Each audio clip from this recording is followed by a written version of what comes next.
How to delete Twitter account permanently.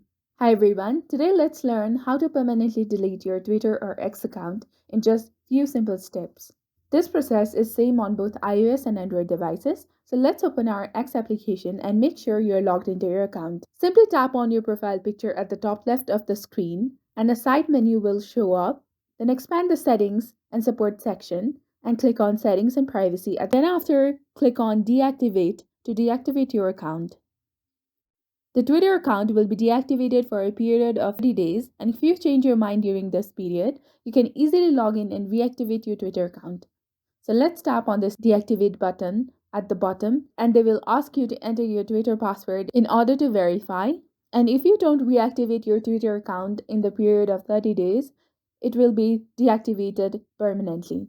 This is how you can delete your Twitter account. If you found the video helpful, do not forget to like, comment, share, and subscribe to the channel for more amazing contents. Thank you. See you in the next video.